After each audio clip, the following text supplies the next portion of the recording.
அனைவருக்கும் வணக்கம். Online நஸ்தோ Trichy TV, எளிமை யதார்த்தம் கலந்த ஜோதிடம். வணக்கம் நண்பர்களே, தினசரி ஒரு வீடியோவை உங்கள் முன்னாடி சமர்ப்பிச்சிட்ருக்கிறேன். இன்றைக்கும் பார்த்தீங்கன்னா, நேற்று லக்னம் எங்கே இருக்கலாம், 2ஆம் அதிபதி எங்கே இருக்கலாம் அப்படின்னு ஒரு 2 வீடியோ பார்த்துருக்கோம். இன்றைக்கி 3வது வீடியோவாக பார்த்தீங்க அப்படின்னா, 3ஆம் அதிபதி உங்களுடைய ஜாதகத்தில் எந்த இடத்துல இருந்தால் நன்மை அப்படிங்கிற ஒரு விஷயத்தை இன்றைக்கி பார்க்க போகிறோம். ஏன்னா இந்த 3ஆம் இடங்கிறது ஒவ்வொரு மனிதனுடைய வாழ்க்கையிலையும் ரொம்ப முக்கியமான ஒரு விஷயம்.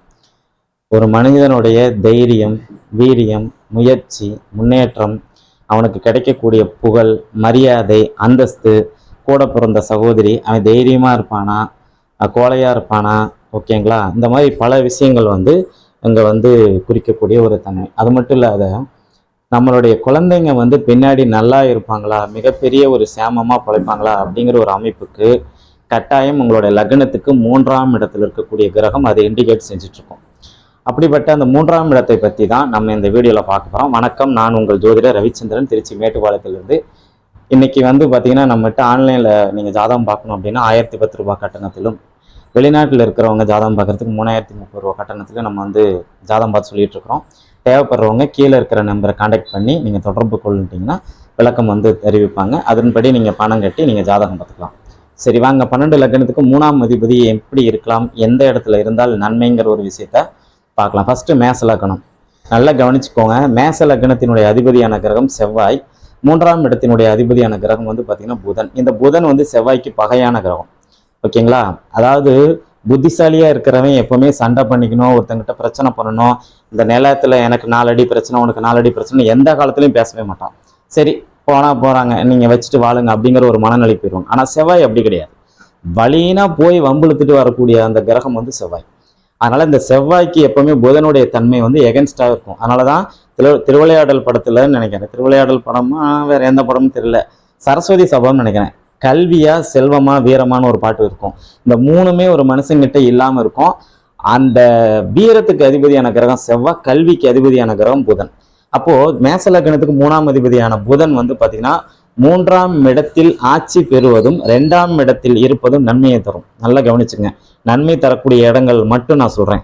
தைரியம், வீரியம், முயற்சி, முன்னேற்றம், புகழ், குழந்தைங்களால் மிகப்பெரிய ஒரு லாபத்தை அடையக்கூடிய தன்மை, இது எல்லாமே புதன் ரிஷபத்தில் இருக்கும்போதும் மிதுனத்தில் இருக்கும்போது கண்டிப்பாக நடக்கும்.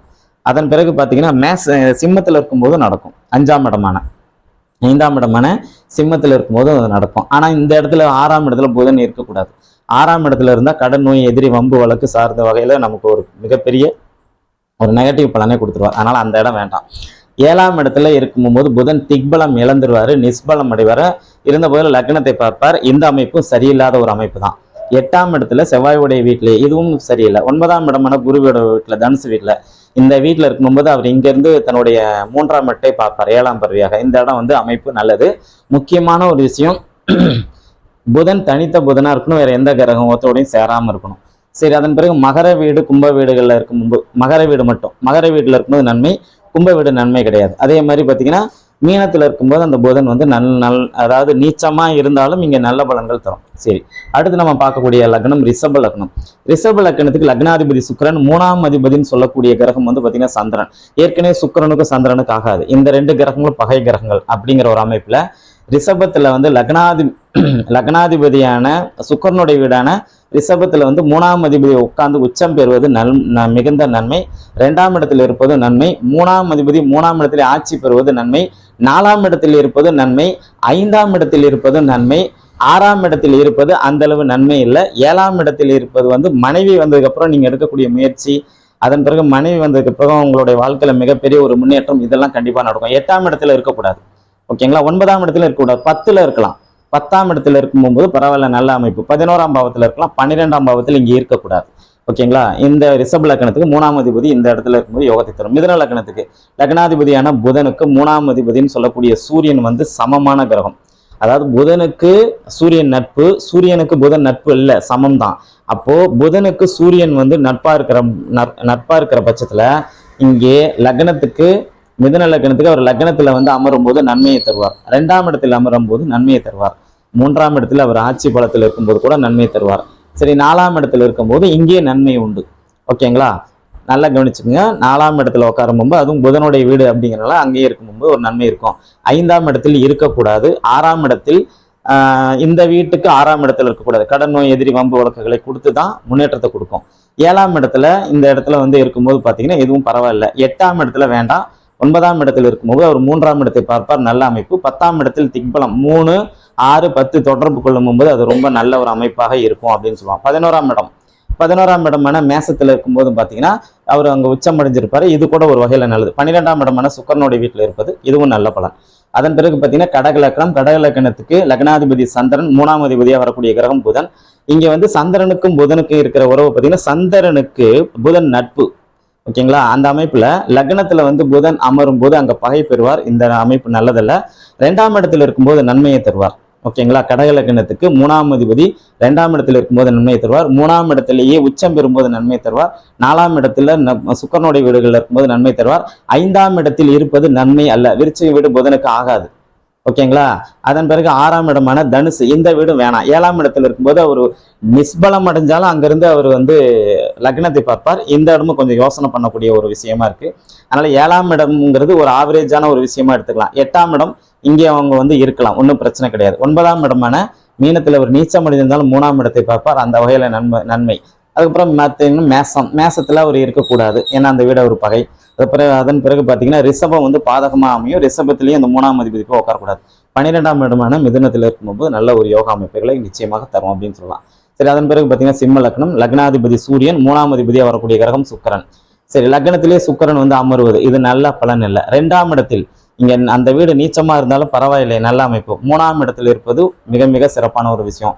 4ஆம் இடத்தில் ஆவரேஜான ஒரு விஷயம் தான். 5ஆம் இடம் வந்து ஓரளவுக்கு தான் நல்ல பலன்களை எதிர்பார்க்க முடியும். சரி, 6ஆம் இடத்துல 6, 7 இந்த 2 வீடுகள், அதாவது மகரம் கும்பங்கள் இருக்கும்போது பார்த்தீங்கன்னா ஒரு நல்ல ஒரு அமைப்புகளை தருவார். அதன் பிறகு 8ஆம் இடமான உச்சம் பெற்ற வீட்டில் இருக்கும்போது இங்கேயும் அந்த 3ஆம் இடம் சம்பந்தப்பட்ட ஒரு விஷயத்துல ஒரு ஆதாயத்தை தருவார். அதன் பிறகு பார்த்தீங்கன்னா 9ஆம் இடத்துல இருக்கும்போது தன்னுடைய 3ஆம் வீட்டுக்கு எல்லா கிரகமும் 3ஆம் அதிபதி 9ல் இருப்பது யோகம். அந்த 9ஆம் வீட்டில் உட்காரும்போது 3ஆம் இடத்தை பார்ப்போம். 10ஆம் இடத்துல இருக்கும்போது பார்த்தீங்கன்னா தன்னுடைய வீட்டிலேயே ஆட்சி பலம் பெற்று இருப்பது இதுவும் ஒரு சிறப்பான ஒரு அமைப்பு. 11ஆம் இடமும் நல்ல அமைப்பு. 12ஆம் இடத்தில் இருக்க வேண்டாம். சரி, அதன் பிறகு பார்த்தீங்கன்னா கன்னி லக்னத்துக்கு லக்னாதிபதியான புதன், 3ஆம் அதிபதியான கிரகம் செவ்வாய். சரி, லக்னாதிபதியான புதனுடைய வீட்டில் செவ்வாய் பகையடைவார். லக்னத்தில் அவர் இருக்கக்கூடாது, கோபத்தை கொடுப்பாரு, அவசர கொடுக்கத்தனை தருவார், முன் யோசனை இல்லாமல் செயல்படக்கூடிய விஷயத்தை கொடுத்துருவாரு. வேண்டாம், முன்னேற்றத்தை இங்கே தடை செய்வார், ஏன்னா அவர் அஷ்டமாதிபதியாக வருவார். அதனால கன்னியில் செவ்வாய் இருக்க வேண்டாம். அதே மாதிரி ரிஷபத்தில் துலாத்தில் இருக்கும்போது பார்த்தீங்கன்னா இங்கே ஓரளவுக்கு நல்ல பலன்கள் இருக்கும். 3ஆம் அதிபதி 3ஆம் இடத்திலேயே ஆட்சி பெறுவது நன்மை.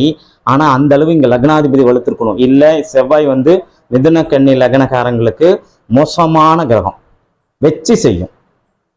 இந்த இடத்துல நீங்க அதை கவனிச்சுக்கணும். செவ்வாய் 3ஆம் இடத்துல ஆட்சி பலம் பெற்றால், புதன் லக்னத்துல திக்பலம் பெற்று உச்சம் பெற்று இருந்தால்தான் இது வந்து யோகமா செயல்படும், இல்லாட்டி செயல்படாது. மற்ற லக்னங்களுக்கும் இந்த லக்னங்களுக்கும் வித்தியாசம் இருக்கு. ஓகே, அப்படியே அவர் 4ஆம் இடத்துல மிக மிக சிறப்பான ஒரு அமைப்பு. செவ்வாய் வந்து குருவுடைய வீட்டுகளில் இருக்கும்போது நல்ல யோக பலன்களை தரும். 5ஆம் இடத்துல உச்சம் அடைவது, எங்கேயும் அந்த புதனுடைய வலுவை நான் கொண்டு வந்துடுவேன். 5ஆம் இடத்துல ஒரு உச்சம் அடைஞ்சிருக்கும் போது புதனும் அதுக்கு தகுந்த மாதிரி ஈக்குவலா வலுவடையும் போது தான் அந்த 3ஆம் அதிபதி சொல்லக்கூடிய அந்த விஷயங்கள் நல்ல பலனை தரும். அதன் பிறகு பார்த்தீங்கன்னா கன்னி லக்னத்துக்கு 6ஆம் இடமான கும்பத்தில் இருக்கும்போது இங்கேயும் ஒரு மீடியமான பலனை தரும். 7ஆம் இடம் பரவாயில்லை, சூப்பரான ஒரு யோக பலனை தரும். 8 இங்கே வந்து 8ஆம் இடத்துல இருக்கும்போது பார்த்தீங்கன்னா அவரே தன்னுடைய 8ஆம் பருவியாக 9ஆம் இடத்தை 3ஆம் இடத்தை பார்ப்பார். இந்த அமைப்பு வந்து சரியில்லை. செவ்வாய் எப்பவுமே தன்னுடைய சொந்த வீடுகளை பார்க்கும்போது அங்கே ஒரு பிரச்சனை கொடுத்து தான் முன்னேற்றம் தரும். 9ஆம் இடத்தில் மீண்டும் ஆட்சி பெறுவது ஒரு வகையில நல்லதுனால அவரே தன்னுடைய வீட்டை பார்த்து அந்த வீட்டை வந்து பலகீனப்படுத்துவார் அப்படிங்கிற ஒரு அமைப்பும் இந்த இடத்துல இருக்கு. அதாவது குருவுடைய வீடான மீனத்துல இருக்கும் போதும் பார்த்தீங்கன்னா அவங்க ஒரு பாதிப்பை தருவார். ஓகேங்களா, லக்னத்தையும் 2ஆம் இடத்தையும் பார்ப்பார். அந்த அமைப்பும் கொஞ்சம் நல்லதல்ல. அதே மாதிரி மேசத்துல இருக்கும்போதும் 8ஆம் பருவியாக 3ஆம் இடத்தை பார்ப்பார், அதுவும் நன்மை அல்ல. சரி, அதன் பிறகு பார்த்தீங்கன்னா நம்மளுடைய 9ஆம் இடமான ரிஷபத்தில் இருக்கும்போது ஓரளவுக்கு நல்ல பலன்கள் எதிர்பார்க்கலாம். மிதுன வீட்டில் செவ்வாய் இருக்கும்போது பார்த்தீங்கன்னா அந்த அளவு நம்ம ஒரு நல்ல அமைப்பை எதிர்பார்க்க முடியாது. கடகம் பரவாயில்லை, சிம்மம் சூப்பர். சிம்மத்தில் இருக்கும்போது நல்ல ஒரு பலன்கள் உண்டு. சரி, அதுக்கப்புறம் பார்த்தீங்கன்னா துலாம் லக்னத்துக்கு லக்னாதிபதியான கிரகம் வந்து சுக்கிரன், 3ஆம் அதிபதினு சொல்லக்கூடிய கிரகம் வந்து குரு. அவர் லக்னத்தில் வந்து உட்காந்துட்டு திக்பலம் அப்படிங்கிற முறையில் நல்ல யோகம். சரிங்களா. நல்ல அந்த 3ஆம் பாவத்துக்கு நல்ல பலன்களை தருவார். 2ஆம் இடத்தில் இருப்பது மிக மிக யோகம். 3ஆம் இடத்தில் இருப்பதும் யோகம். 4ஆம் இடத்தில் இருக்க கூடாது, நீசம் அடைவார். 5ஆம் இடத்தில் இருப்பது பகையல்ல, கெடுதல் நடக்காது, ஓரளவுக்கு நல்ல பலன்களை தருவார். அதே மாதிரி பார்த்தீங்கன்னா 5ஆம் இடத்தில் இருக்கும்போது கூட பரவாயில்ல, அப்படி ஒரு மோசமான ஒரு அமைப்பெல்லாம் தரமாட்டார். அதே மாதிரி 6ஆம் இடம் தன்னுடைய சொந்த வீடுகளில் போய் அமரும்போது இங்கேயும் ஓரளவுக்கு நல்ல யோக பலன்களை தருவார். 7ஆம் இடத்துல ஒரு நிஷ்பலமா இருந்தாலும் பரவாயில்ல, லக்னத்தை பார்க்கக்கூடிய அமைப்பு, ஒரு நட்பு வீடுனாலும் அந்த இடத்துல ஓரளவு நல்ல பலன் எதிர்பார்க்கலாம். 8ஆம் இடம் இந்த இடத்துல அவர் இருக்கும்போது சற்று பாதிப்பான பலன்களும் நல்ல பலன்களும் பாதிப்பான பலன்களும் ரெண்டையும் கலந்து தருவார். 9ஆம் இடம் துலாம் லக்னத்துக்கு 9ஆம் இடத்துல இருக்கும்போது அவர் தனுசு வீட்டை பார்க்கும்போது மிகப்பெரிய ஒரு யோகத்தை தருவார். ஆனால் அவர் அந்த வீட்டில் பார்க்க அதற்கு தகுந்த மாதிரி தான் அவர்கிட்ட அந்த ஒளி இருக்கும். குரு பார்த்தா கோடி புண்ணியம் அப்படின்னா நம்ம எல்லா ராசிகளுக்கும் சொல்ல முடியாது, சரிங்களா. அதன் பிறகு பார்த்தீங்கன்னா உச்ச வீட்டில் இருக்கும்போது நம்மளுடைய துலாம் லக்னத்துக்கு உச்ச வீட்டில் 10ஆம் இடத்துல இருக்கும்போது இங்கேயும் யோக பலன் கண்டிப்பாக தரும். 11ஆம் இடமான சிம்மத்தில் இந்த இடத்துல இருக்கக்கூடாது, சரிங்களா. துலாம் லக்னத்துக்கு 3ஆம் அதிபதி போய் பாதக ஸ்தானத்தில் இருக்கக்கூடிய அமைப்பு நல்லதல்ல. 12ஆம் இடத்தில் இருப்பது பரவாயில்லை. சரி, அதன் அடுத்த லக்னம் விருச்சிக லக்னம். விருச்சிக லக்னத்துக்கு லக்னாதிபதினு சொல்லக்கூடிய கிரகம் செவ்வாய். அவருக்கு 3ஆம் அதிபதினு சொல்லக்கூடிய கிரகம் பார்த்தீங்கன்னா சனி பகவான். இவர் லக்னத்தில் இருக்கக்கூடாது, 2ஆம் இடத்தில் இருக்கக்கூடாது, 3ஆம் இடத்தில் இருக்கலாம், 4ஆம் இடத்தில் கட்டுக்குள்பட்டு இருக்கலாம். 5ஆம் இடத்துல பார்த்தீங்கன்னா விருச்சிக லக்னத்துக்கு 5ஆம் இடத்துல சனி இருக்கும்போது நல்ல பலன்கள் கண்டிப்பாக உண்டு. சரி, ஏன் 2ஆம் இடத்துல இருக்கக்கூடாதுன்னா முன்னேற்றத்தை தருவார், குடும்பத்தை கெடுத்துருவார். நேற்று இந்த மாதிரி ஒரு ஜாதகத்தை பார்த்தேன், இன்னைக்கு காலையில் இதே மாதிரி ஒரு ஜாதகத்தை பார்த்தேன். 2ஆம் இடத்துல சனி ஆச்சு, வசதி வாய்ப்புகள்லாம் இருக்கு, குடும்பம் இல்லை. அப்போ ஏன் அந்த விருச்சிக லக்னத்துக்கு 2ஆம் இடத்துல சனி இருக்கக்கூடாதுன்னு நம்ம சொல்றோம்னு புரியுதுங்களா. சரி, அதன் பிறகு பார்த்தீங்கன்னா 5ஆம் இடத்துல அவர் நிச்சயமாக இருக்கலாம். 6ஆம் இடத்துல இருக்கவே வேணாம்.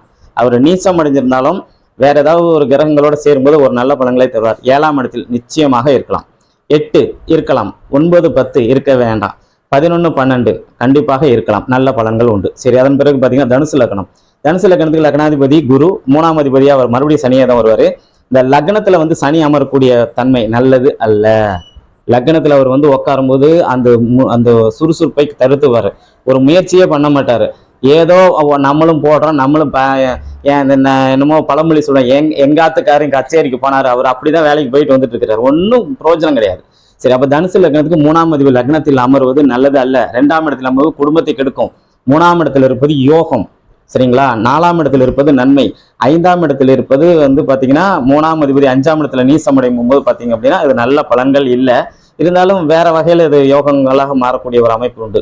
அதன் பிறகு பார்த்தீங்கன்னா அஞ்சாம் இடத்தை விட்டு 6ஆம் இடம். 6ஆம் இடம் சொல்லக்கூடிய வீடு ரிஷப வீடு. இந்த வீடுகள் இருக்கும்போது நன்மை. மிதுன வீட்டில் 7 இருக்கும்போது திக்பலம் அடைவார், எதுவும் பரவாயில்ல.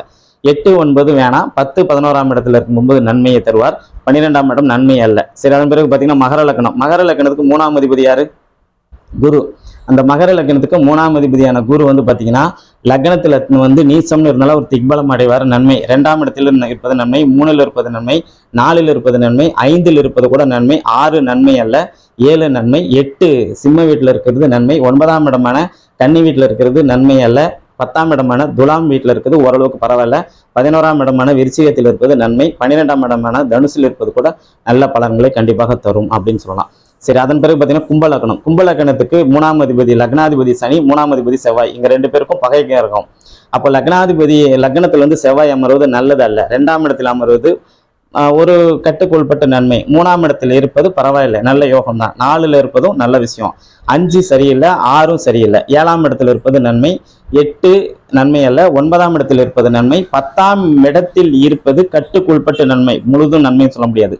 11ஆம் இடத்தில் இருப்பது கூடுதல் நன்மை, 12ஆம் இடத்தில் இருப்பதும் பரவாயில்லை அப்படிங்கிற ஒரு அமைப்புல நம்ம எடுத்தோம். ஏன் 12ஆம் இடத்துல இருக்கிறது பரவாயில்லன்னு சொல்றேன்னா, அவர் அந்த வீட்டுல உச்சமடைஞ்சு 4ஆம் பருவியா 3ஆம் வீட்டை பார்ப்பார், அங்க ஏதாச்சும் ஒன்று கெடுத்துருவார் அவர். ஓகேங்களா. சரி, அதை ஓட்டுருங்க. கடைசியா நம்ம பார்க்கக்கூடிய லக்னம் மீன லக்னம்.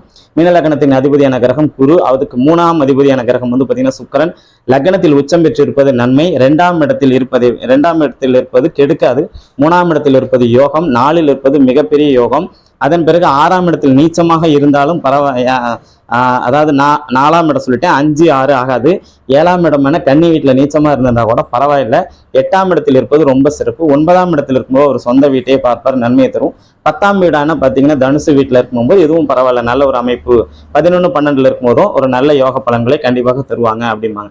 நண்பர்களே, நம்ம எல்லாருமே பூமியில பிறக்கிறோம், வளர்றோம். எல்லாருடைய முயற்சி வெற்றி அடையதா? அடையலையே. அப்போ யாருடைய முயற்சி வெற்றி அடையணும் அப்படின்னா, இந்த 3ஆம் அதிபதி நம்ம சொன்ன வீடுகளில் இருக்கும்போது ஒன்று தொட்டாங்கன்னா அது தொட்டது தொடங்கும், அது அவங்க செய்யக்கூடிய எல்லா விஷயங்களும் மிக சிறப்பான ஒரு அமைப்பாக இருக்கும்னு சொல்லி அந்த 3ஆம் இடத்தை 3ஆம் விஷயத்தை, அதாவது 3ஆம் பாவத்தால் யாருக்கு நன்மை அப்படிங்கிற ஒரு விஷயம், 3ஆம் அதிபதி எங்கே இருந்தால் யோகம் அப்படிங்கிற ஒரு விஷயத்தை முன்னாடி ஷேர் பண்ணியிருக்கேன். இந்த வீடியோ பிடிக்கும்னு நினைக்கிறேன். நீங்கள் ஸ்கிப் பண்ணாமல் பாருங்கள், தொடர்ச்சியாக வீடியோ பாருங்கள். மீண்டும் இன்னொரு வீடியோவில் உங்களை சந்திக்கும் வரை உங்களிடம் விடைபெறுகிறேன். நன்றி, வணக்கம்.